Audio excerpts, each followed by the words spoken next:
অবশেষে নির্বাচন বয়কট করলো আওয়ামী লীগ। শেষ মুহূর্তে ঘটনা ঘটিয়ে দিল শেখ হাসিনা। ভয়ঙ্কর বিপদে ডক্টর মোহাম্মদ ইউনূস খুব শীঘ্রই দেশে ফিরছে প্রধানমন্ত্রী শেখ হাসিনা। তাহলে কি নির্বাচন অবশেষে বন্ধ হবে নাকি আবারও ক্ষমতায় ফিরবে আওয়ামী লীগ? এই সম্পর্কে কি বলছে গণমাধ্যম, বিস্তারিত আপনাদেরকে প্রমাণ সহকারে এই ভিডিওর মাধ্যমে দেখে দেবো। তাই না টেনে ভিডিওটা শেষ পর্যন্ত দেখতে থাকুন।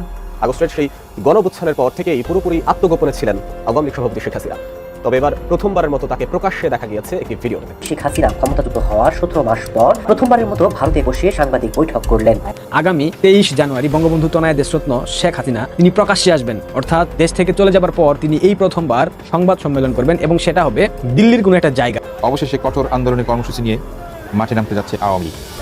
ডক্টর ইউনূসকে ক্ষমতাচ্যুত করে গণতন্ত্র ফিরিয়ে আনার লক্ষ্যে বাংলাদেশ আওয়ামী লীগ ইউনূস হটাও দেশ বাঁচাও এক দফা কর্মসূচি নিয়ে ঢাকার রাজপথ দখলে নেবে বাংলাদেশ আওয়ামী লীগ। নির্বাচনটা কি হচ্ছে এখানে? কিসের নির্বাচন? নির্বাচনের রেজাল্ট বোধহয় এখনই ঘোষণা হয়ে গেছে, এই 25 দিন আগেই শেষ। আমাদের উপর অপরাধ দিত যে দিনের ভোট রাতে, আর এরা দিনের ভোট রাত লাগে না, এরা নির্বাচন আগেই তাদের ভোট আর তাদের রেজাল্ট আউট। কাজে জল্লাদের হাত থেকে দেশটাকে রক্ষা করার জন্য সকলকে আমি আহ্বান জানাচ্ছি যে ঐক্যবদ্ধ হতে হবে, সবাইকে এক হয়ে নামতে হবে। আওয়ামী লীগ কোথাও যায়নি রে ভাই, বরং দ্বিগুণ শক্তি নিয়ে আবার ফিরে আসছে। খেলাটা এখনো বাকি আছে বন্ধুরা, খুব শীঘ্রই জানবো তারেক রহমান সজীব ওয়াজাদ জয়ের কাছে ফোন করবে, আর সেই নির্বাচনে আওয়ামী লীগই মেজরিটিতে আবার ক্ষমতায় আসবে। আজকের ভিডিওতে এমন কিছু জানাবো যা আপনাদের মাথা ঘুরিয়ে দেবে। শেখ হাসিনার পরবর্তী চাল কি হতে চলেছে সেটা জানার জন্য একটু অপেক্ষা করুন। খুব শীঘ্রই মাঠে নেমে খেলা শুরু করবে বাংলাদেশ আওয়ামী লীগ এবং এই 22 জানুয়ারির মধ্যে সব কিছু পরিষ্কার হয়ে যাবে ইনশাআল্লাহ। শুধু বাঁচার জন্য ডেভিল ইউনূস গং, উপদেষ্টা গং, জুলাই জঙ্গি গং দুই হাত পেতে নেত্রীর সামনে, আওয়ামী লীগ সভানেত্রীর সামনে দুই হাত তুলে একেবারে কাকুতি মিনতি করবে বাঁচার জন্য। শেখ হাসিনা তার নেতাকর্মীদের সঙ্গে এখন যে সব বক্তব্য রাখছেন সেখানে সরাসরি বলছেন যে তারা যেন ভোটারদেরকে এই অনুরোধ আহ্বান জানান যে যাতে যারা নৌকা মার্কা ভোটার তারা ভোট কেন্দ্রে না যায়। এবং শেখ হাসিনা পরিষ্কার করে এটাও বলছেন, যে কথাটা তিনি কিন্তু আন্তর্জাতিক সংবাদ মাধ্যমেও বলেছেন, যে আওয়ামী লীগের ভোটাররা যদি ভোট কেন্দ্রে না যায়, 50% বেশি ভোটার যদি ভোট কেন্দ্রে না যায়, তারা যদি এই নির্বাচনকে একটা বৈধতা না দেয়, তাহলে যে সরকারটা ক্ষমতায় আসবে তারা দেখতে চান, আওয়ামী লীগ দেখতে চায়, শেখ হাসিনা দেখতে চান সেই সরকারটা কদিন টিকতে পারে, কতটা স্থিতিশীলতা পায়। বাংলাদেশ আওয়ামী লীগ 2024-এর মে মাসে তাদের রাজনৈতিক কার্যক্রম নিষিদ্ধ করার পর যখন সরকার এই ঘোষণাও দিয়েছিল যে এবারের নির্বাচনে আর নৌকা মার্কা থাকছে না, তখন থেকেই এই ক্যাম্পেইন করে আসছিল, এই প্রচারণা চালিয়ে আসছিল যে নো ভোট নো ভোট, নৌকা নাই তো ভোটও নাই। বাংলাদেশ আওয়ামী লীগের সভানেত্রী শেখ হাসিনা তিনি আন্তর্জাতিক সংবাদ মাধ্যমগুলোর সঙ্গে যখন সাক্ষাৎকার দিচ্ছেন, বারবার তিনি এই আস্থা আওয়ামী লীগের সমর্থক ভোটারদের ওপর রাখছিলেন যে আওয়ামী লীগ যখন নাই, নৌকা মার্কা যখন ব্যালটে নাই, তখন যে ধরনের গণ বয়কটের শিকার হবে আগামী নির্বাচন, সেই নির্বাচনে কিছুতেই একটি গ্রহণযোগ্য সরকার গঠিত হতে পারবে না। এই ম্যাস বয়কট বা গণ বয়কট সৃষ্টি হবে আওয়ামী লীগের ভোটারদেরকে বাইরে রাখার মাধ্যমে, এই কথাটা বারবার শেখ হাসিনা উল্লেখ করছিলেন। শেখ হাসিনা বলে আসছিলেন, আওয়ামী লীগ নেতৃবৃন্দ বলে আসছিলেন যে যখন একদিকে আওয়ামী লীগেরই 35 থেকে 40% ভোট নিশ্চিতভাবে আছে, তখন ওয়ার্কার্স পার্টি, জাসদ, এমনকি জাতীয় পার্টিকেও যখন ভোটের বাইরে রাখার পুরো ব্যবস্থা করে ফেলা হয়েছে, তখন আসলে বাংলাদেশের জনসংখ্যার 50% পছন্দের মার্কাগুলোর কোনো উপস্থিতি থাকছে না ব্যালট পেপারে। কাজেই যে ভোটে 50% মানুষের প্রিয় মার্কা নাই, সেই ভোটে কেনই বা মানুষ ভোট দিতে যাবেন, সে প্রশ্ন বারবার আওয়ামী লীগ নেতৃবৃন্দ তুলছিলেন। আওয়ামী লীগ নেতৃবৃন্দ বলছিলেন, এমনকি যে অবস্থা আইন শৃঙ্খলা পরিস্থিতির, তাতে কি অন্তর্বর্তীকালীন সরকার সত্যিই একটা নির্বাচন অনুষ্ঠান করতে পারবে? সেই নির্বাচন অনুষ্ঠিত হলেই কি ভোটাররা ভয় মুক্ত ভাবে সেই নির্বাচনে ভোট দিতে যেতে পারবে? আর বিএনপি জামায়াতের মধ্যকার এই নির্বাচন যদি একটা ভাগাভাগির নির্বাচন, সাজানো নির্বাচন হিসেবেই অনুষ্ঠিত হয়ে যায়, তাহলে বিএনপি জামাতের ভোটাররাই বা কেন, কোন উৎসাহে এমন একটা প্রতিদ্বন্দ্বিতাবিহীন সাজানো ভাগাভাগির নির্বাচনে ভোট দিতে যাবেন? সে প্রশ্ন পর্যবেক্ষকরা বারবার তুলছিলেন। আওয়ামী লীগ এই অবস্থায় নো ভোট হলেও, মানে নৌকা না থাকলেও যখন ভোট হয়ে যাচ্ছে, মানে অন্তত সরকার এখনো বলছে 12 ফেব্রুয়ারি তারা ভোট অনুষ্ঠান করেই ছাড়বে, তখন আওয়ামী লীগের কর্মসূচিটা কি? আওয়ামী লীগ কি ভোটাররা গণ বয়কট করবেন সেই প্রত্যাশা করছেন, মানে তারা স্বতঃস্ফূর্তভাবে গণ বয়কট করবেন সেই প্রত্যাশায় আছেন, নাকি আওয়ামী লীগ ভোটারদেরকে গণ বয়কটের ডাক দেবে? আওয়ামী লীগ কি নো ভোট নো ভোট, যে ভোটে নৌকা নাই সে ভোট প্রতিহত করবে? আওয়ামী লীগ কি যে ভোটে নৌকা নাই সে ভোটে প্রতিরোধ গড়ে তুলবে? আওয়ামী লীগ কি করবে? এই নিয়ে যখন একটা কৌতূহল তীব্র হয়ে উঠছিল, এমনকি আওয়ামী লীগের ভোটার সমর্থকদের মধ্যে, যে আওয়ামী লীগের নির্দেশনাটা কি, কারণ আওয়ামী লীগ সভানেত্রী শেখ হাসিনা বলেছেন এবং আন্তর্জাতিক সংবাদ মাধ্যমেও কয়েক দফায় তিনি এই কথাটা উল্লেখ করেছেন যে এই যে ইউনূস সরকার কিংবা বিএনপি জামাত কিংবা ছাত্রদের নতুন দল তারা যে একেবারে ঐকমত্যে পৌঁছেছে যে কিছুতেই আওয়ামী লীগকে নির্বাচন করতে দেওয়া হবে না, তার একমাত্র কারণ হচ্ছে তারা জানে আওয়ামী লীগ যদি 2024-এর 5ই আগস্টে আওয়ামী লীগ সরকারের পতন ঘটানোর পরেও এখনো যদি নির্বাচনে অংশ নেওয়ার তাদের অনুমতি থাকতো, তাদেরকে যদি নির্বাচনে অংশগ্রহণ করতে দিত এই অন্তর্বর্তীকালীন সরকার এবং তাদের পক্ষের এই রাজনৈতিক দলগুলো, তাহলে শেষ পর্যন্ত আওয়ামী লীগই আবারও নির্বাচনে জয়ী হয়ে আসতো এবং আওয়ামী লীগের নির্বাচনে জয় ঠেকাতেই ইউনূস সরকার, বিএনপি জামাত এনসিপি এরা সকলে মিলে আওয়ামী লীগকে যে কোনো উপায়ে নির্বাচনের বাইরে রাখছে। শেখ হাসিনা সে কথাটা আবারও খুব স্পষ্ট করে তার নেতাকর্মীদের ফোরামে নেতাকর্মীদের উদ্দেশ্যে বলছেন। কিন্তু আজকে যে নির্বাচন, কেন আওয়ামী লীগকে নিষিদ্ধ করা হলো? আওয়ামী লীগ কেন ইলেকশন করতে পারবে না? কেন আমাদের নৌকা থাকবে না? তার কারণটা খুব স্পষ্ট। তারা জানে যতই আমার বিরুদ্ধে বদনাম দিক, যতই আমাকে মৃত্যুদণ্ড দিক, আওয়ামী লীগ যদি ইলেকশনে অংশগ্রহণ করে জনগণ আওয়ামী লীগকেই ভোট দেবে। তার কারণ তারা আওয়ামী লীগকেই চায়, কারণ আওয়ামী লীগ সন্ত্রাস দমন করে মানুষের জীবনের নিরাপত্তা নিশ্চিত করেছে। আওয়ামী লীগ জনগণের আর্থসামাজিক উন্নতি করে তাদের মাথাপিছু আয় বৃদ্ধি করেছে, তারা খেয়ে পরে সুখে ছিল, শান্তিতে ছিল। শেখ হাসিনা পুত্র সজীব ওয়াজেদ জয় একটা স্পষ্ট স্ট্যাটাস দিয়েছেন রোববারে। সেই স্ট্যাটাসে তিনি সরাসরি পরিষ্কার করে বলেছেন যে এটা কোনো ভোট নয়, এটা একটা ফাঁদ। বাংলাদেশকে রক্ষা করতে এই পাতানো নির্বাচনে অংশ নেবে না বাংলাদেশ। বাংলাদেশে আসন্ন নির্বাচন কোনো স্বচ্ছ গণতান্ত্রিক প্রক্রিয়া নয়, এটা অবৈধ জামাতি ইউনূস সরকারের সাজানো নাটক। আরেকটা নাটকের মাধ্যমে পাতানো নির্বাচনকে বৈধতা দেওয়ার চেষ্টা চলছে। ঠিক যেমন ভাবে জুলাই আগস্টে সাধারণ শিক্ষার্থীদের সামনে রেখে উগ্র মৌলবাদী শক্তি ক্ষমতা দখল করেছিল, আজও একই কৌশল প্রয়োগ করা হচ্ছে।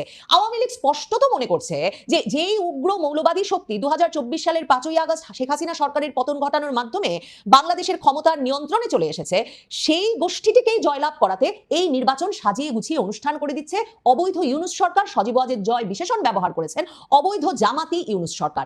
সজীব ওয়াজেদ জয় বলছেন এই সরকার নির্বাচনকে গণতন্ত্রের উৎসব বানাতে চায় না, তারা নির্বাচনকে ব্যবহার করতে চায় মৌলবাদ প্রতিষ্ঠার হাতিয়ার হিসেবে। ভোটের বাক্স নয়, পরিকল্পিত স্ক্রিপ্টই এখানে মূল বিষয়, জনগণের মতামত নয়, ইউনূসের সেট করা প্ল্যানই এখানে শেষ কথা। তার মানে আওয়ামী লীগ কি মনে করছে যে এই নির্বাচনের মাধ্যমে আসলে বিএনপিও নয়, সত্যিকার অর্থে ক্ষমতায় আসতে যাচ্ছে জামায়াতে ইসলামী এবং তরুণদের সংগঠন এনসিপির জোট। তারা বারবার এই যে উল্লেখ করছে যে মৌলবাদ প্রতিষ্ঠার হাতিয়ার হিসেবে এই ভোটকে ব্যবহার করছে ইউনূস সরকার, তারা কার দিকে ইঙ্গিত করছে? নাকি তারা বিএনপি জামায়াত একটা জোট সরকার গঠিত হলেও সেই সরকারকেও আসলে মৌলবাদ প্রতিষ্ঠার হাতিয়ার হিসেবেই মনে করছে?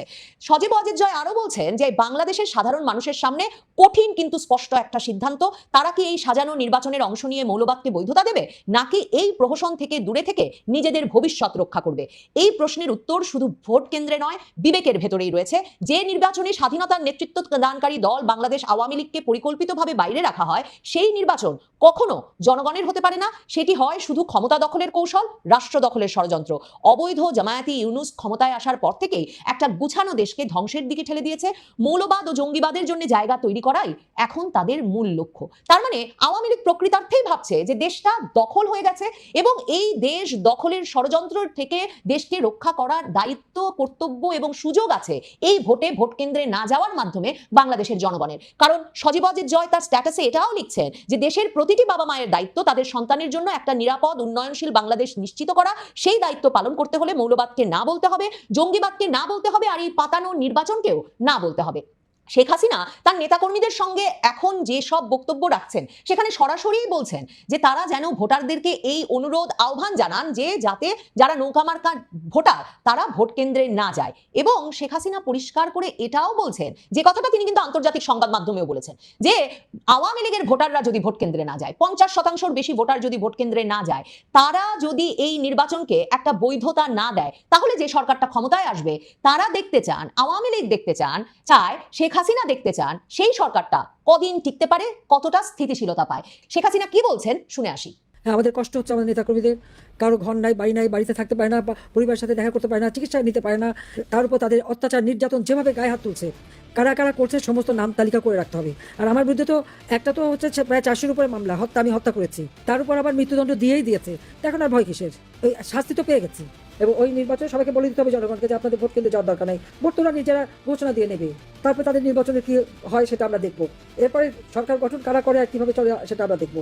জনগণকে ব্যাপারে শক্ত থাকতে হবে। সজীব ওয়াজেদ জয় মানে ভোট নয় ফাঁদ, বাংলাদেশের প্রতিটি নাগরিকের দায়িত্ব এই ভোটকে অংশ নিয়ে এই ভোটকে কোনো বৈধতা না দেওয়া, প্রতিটি বাবা মায়ের এবং জনগণের দায়িত্ব সন্তানের জন্য নিরাপদ বাংলাদেশ করতে, মৌলবাদ এবং জঙ্গিবাদকে না বলা, ভোট দিতে না যাওয়ার মাধ্যমে এসব কথা বলে তার ফেসবুক স্ট্যাটাস শেষ করেছেন আবার এটা বলে যে এটা ভোট বর্জনের ডাক নয়, এটা রাষ্ট্র বাঁচানোর ঘোষণা, এটা কোনো দলের স্বার্থ নয়, এটা বাংলাদেশের ভবিষ্যৎ। সুতরাং এই অবৈধ পাতানো নির্বাচন বর্জন করুন, নো ভোট নো ভোট। এ ধরনের পোস্টার, আর্টওয়ার্ক সামাজিক যোগাযোগ মাধ্যমে ছড়িয়ে পড়েছে যে নৌকা যখন থাকছে না ভোট কেন্দ্রে যাব না, নৌকা নাই তো ভোট নাই। এই কথাটা যখন একদিকে সামাজিক যোগাযোগ মাধ্যমে এবং নিজেদের নেতা কর্মী সমর্থকদের মধ্যে আওয়ামী লীগ ব্যাপক প্রচারণা চালাচ্ছে, ঠিক তেমনি ভাবে আওয়ামী লীগ যে সংবাদ সম্মেলন করলো সবে দিল্লিতে, সেখানে তারা পরিষ্কারভাবে এই কথাটা বলেছে। যেমন আমি দেখছি দ্য হিন্দু, ভারতের শীর্ষস্থানীয় দৈনিক, সেই সংবাদ সম্মেলন থেকে এই শিরোনাম করেছে যে excluding Awami League from upcoming election will not bring stability to Bangladesh, says party leader in Delhi. মানে সেই অবস্থানটা, আওয়ামী লীগকে বাদ দিয়ে নির্বাচন করলে সেই নির্বাচন কিছুতেই স্থিতিশীলতা আনবে না। আমি দেখছি আওয়ামী লীগের সেই সংবাদ সম্মেলন নিয়ে হিন্দুস্তান টাইমস যে শিরোনাম করেছে, সেখানে তারা বলছে Awami League says Bangladesh interim government incapable of holding fair elections. কারণ তারা বলছে যে এই অবৈধ সরকার একটা সাজানো নির্বাচন করতে চাচ্ছে এবং শেখ হাসিনার আওয়ামী লীগকে সেই নির্বাচনে অংশগ্রহণ করতে না দেওয়ার মাধ্যমে তারা এমন একটা নির্বাচন অনুষ্ঠান করছে যে সেই নির্বাচনকে কোথাও কেউ ফেয়ার বা একটা নিরপেক্ষ ভালো নির্বাচন হিসেবে অভিহিত করার সুযোগ পাবে না। আওয়ামী লীগের নেতৃবৃন্দের অনেকেই মনে করেন যে ইউনূস সাহেব যত সহজে সাজিয়ে গুছিয়ে নির্বাচনটা করে ফেলবেন ভাবছেন, সেটাও হয়তো খুব সহজ হবে না। এখনো এমন সম্ভাবনাও তারা দেখেন যে বিএনপি জামায়াতের মধ্যে সম্পর্কটা এমনভাবে টুটে যেতে পারে, এমনভাবে ভেঙে পড়তে পারে, আরেকটি অন্তর্বর্তীকালীন সরকার গঠনের মাধ্যমে একটা সকল দলের অংশগ্রহণের নির্বাচনই হয়তোবা বাংলাদেশের বর্তমান পরিস্থিতির একটা সমাধান সূত্র হয়ে উঠতে পারে। এবং আওয়ামী লীগ জানে যে যুক্তরাজ্য, যুক্তরাষ্ট্র, ভারত সহ পৃথিবীর গুরুত্বপূর্ণ রাষ্ট্র এবং সংস্থায় গুরুত্বপূর্ণ ব্যক্তিদের অনেকেই আওয়ামী লীগের সেই সমাধানটিকেই সবচেয়ে কার্যকর সমাধান বলে মনে করে এবং ইউনূস সরকারকে এখনো সেই পথ বাতলে দিচ্ছে। জাতীয় নির্বাচন হোক বা না হোক, দেশে একটি হ্যাঁ না ভোট দিয়ে হলেও ইউনূস সরকার মানুষকে দেখানোর চেষ্টা করবে যে তারা একটি নির্বাচন করছে। প্রশ্ন হলো মানুষ কিসে হ্যাঁ বলবে আর কিসে না। কারণ মানুষকে কখনোই এই তথাকথিত জুলাই সনদ নিয়ে সম্পূর্ণভাবে জানানোর প্রয়োজন বোধ করেনি সরকার। শুধু তাই নয়, জনগণের সামনে এই বিষয়কে ধোঁয়াশার মধ্যে রেখে 84টি ধারার একটি নথিকে 4টি প্রশ্নে নিয়ে এসে 4টির উত্তরে একটি হ্যাঁ বা না উত্তর দেওয়ার কথা বলা হচ্ছে। যদিও সরকারের তাবৎ লোকজন, কিংস পার্টি সহ সরকারি কর্মকর্তা এবং দেশের কমার্শিয়াল ব্যাংকের কর্মকর্তাদেরও নির্দেশ দেওয়া হচ্ছে জনগণের কাছ থেকে হ্যাঁ ভোট আদায়ের জন্য। মানে না বলে কোনো অপশন থাকবে না। তাহলে না অপশন রাখার দরকারটা কি ভাই? শুধু হ্যাঁ রাখলেই তো হইতো। কিন্তু মানুষের তো জানতে হবে আগে কেন, কিসে, কি কারণে তারা হ্যাঁ ভোট দেবে। দেশের মানুষকে যে ইউনূস তার খেলার পুতুল মনে করছে তার প্রমাণ এই গণভোট। বাংলাদেশের রাজনৈতিক ইতিহাসে এমন একটি গণভোট আসছে যা দেশের সাংবিধানিক কাঠামো এবং জাতীয় পরিচয়ের মূলে আঘাত হানছে। 4টি প্রশ্নের মোড়কে যা উপস্থাপিত হচ্ছে তার মূল লক্ষ্য হলো জুলাই সনদের 84টি ধারার অন্ধ বাস্তবায়ন। প্রথম 3টি প্রশ্ন নিছক প্রলোভনমূলক প্রসাধনী, যার একমাত্র উদ্দেশ্য ভোটারদেরকে মনোযোগ সরিয়ে রাখা। আসল খেলা 4র্থ প্রশ্নে, সেখানে জুলাই সনদ বাস্তবায়নের সম্মতি চাওয়া হচ্ছে। এই গণভোটের পুরো কাঠামোটা দেখলে প্রথমে যে বিষয়টা আপনার চোখে পড়বে তা হলো প্রশ্নের ভিড়। মানে ব্যালটে 4টি প্রশ্ন রাখা হয়েছে, কিন্তু বাস্তবে প্রশ্ন তো একটাই, আপনি জুলাই সনদ বাস্তবায়ন চান কি চান না। মানে 4 নম্বর প্রশ্নে সরাসরি জিজ্ঞেস করা হয়েছে আপনি জুলাই সনদের বাস্তবায়ন দেখতে চান কি চান না, হ্যাঁ কিংবা না। জুলাই সনদে কি আছে? মানে সমস্যা হলো এই জুলাই সনদের ভেতরেই প্রথম 3টি প্রশ্ন সব মানে ঢুকে আছে। ফলে আলাদা করে ওই 3টি প্রশ্ন করার কোনো বাস্তব প্রয়োজন ছিল না। আপনি যদি প্রথম 3টির সঙ্গে দ্বিমত পোষণ করেন তাতেও কিছু যায় আসে না, কারণ 4র্থ প্রশ্নে হ্যাঁ বললেই সবকিছু একসাথে পাস হয়ে যাবে, হ্যাঁ হয়ে যাবে। আমার কাছে এটা ভোটারদের মানসিকভাবে আকৃষ্ট করার কৌশল ছাড়া আর কিছু মনে হয়নি, কিংবা ধোঁকা দেওয়ার বা বাংলাদেশের মানুষ যে কিছু বোঝে না, বাংলাদেশের মানুষ অশিক্ষিত, বাংলাদেশের মানুষকে আপনি যা দিবেন তাই খাবে, এরকম এই যে এনজিও চিন্তা থেকে এটা আসছে। এবং কিছু বিদেশে থাকা, বিদেশে পড়ানো একাডেমিক মানুষের মধ্যে যাদের জনগণের সঙ্গে কোনো সম্পর্ক নাই, তারা আসলে এরকম একটি জগদ্দল পাথর জনগণের ঘাড়ে চাপিয়ে দিতে চাইছে এবং বলছে যে হ্যাঁ এই পাথরটা তোকে বইতেই হবে, হ্যাঁ বলা ছাড়া তোর মানে গতি নাই। বন্দুক ধরে হ্যাঁ বলাতে চাচ্ছে জনগণকে দিয়ে। মানে বাস্তবে জনগণের সামনে প্রকৃত পছন্দের কোনো সুযোগ রাখা হয়নি। মানে এখানে আসল প্রশ্ন একটাই, আপনি কি জুলাই সনদ বাস্তবায়ন দেখতে চান? ব্যাস। তাই আমাদের বোঝা দরকার এই জুলাই সনদের ভিতরে আসলে কি আছে। এটি ছোটখাটো কোনো প্রস্তাবনা নয়, মোট ধারা 84টি। এই 84টি ধারা নিয়ে তৈরি একটি বড় নথি এটা। এর মধ্যে 47টি ধারা সরাসরি সংবিধান সংশোধনের সঙ্গে যুক্ত, আর বাকি 37টি বাস্তবায়ন হবে আইন, অধ্যাদেশ কিংবা নির্বাহী আদেশের মাধ্যমে। হ্যাঁ ভোট জিতলে পরবর্তী সংসদ এই 84টি ধারা বাস্তবায়নে বাধ্য থাকবে, আর না জিতলে পুরো সনদ বাতিল হয়ে যাবে। এতগুলো ধারার সবকিছু বলা সম্ভব নয়, তবে কয়েকটি মৌলিক দিক আমি উল্লেখ করলেই বোঝা যায় বিষয়টা কত গভীর। সবচেয়ে স্পর্শকাতর বিষয় হলো পরিচয়ের প্রশ্ন। হ্যাঁ ভোট পাশ হলে সংবিধান থেকে বাঙালি পরিচয় মুছে যাবে, নাগরিক পরিচয় হিসাবে কেবল বাংলাদেশি থাকবে। বাঙালি পরিচয়টা আমরা কোনো প্রশাসনিক দয়ায় পাইনি। 1952 থেকে 1971 পর্যন্ত পাকিস্তানের রাষ্ট্র কাঠামোর সঙ্গে লড়াই করে এই সাংস্কৃতিক পরিচয়টি বা জাতি রাষ্ট্রের পরিচয়টি আমরা প্রতিষ্ঠিত করেছি। মুক্তিযুদ্ধের সময় মানুষের মুখে মুখে ছিল তুমি কে, আমি কে, বাঙালি বাঙালি। সেই ঐতিহাসিক পরিচয় সংবিধান থেকে মুছে ফেলা নিছক শব্দবদল নয়, মানুষের রাজনীতিকে বদলে দেওয়া, মানুষের পরিচয়কে বদলে দেওয়া, অস্তিত্বকে বদলে দেওয়া। এবং কারা করছে সেটা? একটি অবৈধ ক্ষমতা দখলকারী সরকার, যাদের নিজেদের কোনো বৈধতা নেই। আর সবচেয়ে বড় কথা, বারবার এই কথাটা বলছি আমি, যে গণভোট তো সংবিধানে নেই। সুতরাং এই অগণতান্ত্রিক, অসাংবিধানিক পথে একটি গণভোট আয়োজন করছে সরকার, এটি যে কোনো সময় চ্যালেঞ্জ হবে, বাতিল হয়ে যাবে। এর সঙ্গে যদি আপনি যুক্ত করেন 1972 সালের সংবিধানের 4 মূলনীতির ব্যাপারটি, সেটিও বিলোপ করা হচ্ছে এই জুলাই সনদে। বাঙালি জাতীয়তাবাদ, গণতন্ত্র, সমাজতন্ত্র এবং ধর্মনিরপেক্ষতার জায়গায় বসানো হচ্ছে সাম্য, মানবিক মর্যাদা, সামাজিক সুবিচার, ধর্মীয় স্বাধীনতা এবং সম্প্রীতি। সমস্যা শব্দে নয়, সমস্যাটা স্পষ্টতায়। আগের 4টি ছিল নির্দিষ্ট রাজনৈতিক দিক নির্দেশনা, নতুনগুলো আসলে ঢিলে ঢালা ব্যাখ্যা নির্ভর শব্দ। প্রতিটা শব্দের আপনি ব্যাখ্যা দিতে পারবেন, যে কেউ যেভাবেই হোক। ধরুন আপনাকে যদি বলা হয় ধর্মীয় স্বাধীনতা, সম্প্রীতি মানে কি? কার ধর্মীয় স্বাধীনতা? মানে হিন্দুদের, মুসলমানের, না কার? আর ধর্মনিরপেক্ষতা হচ্ছে রাষ্ট্র সকল ধর্মের মানুষকে সমান নাগরিক সুবিধা দেবে, সবার অধিকার সমান। স্পষ্ট।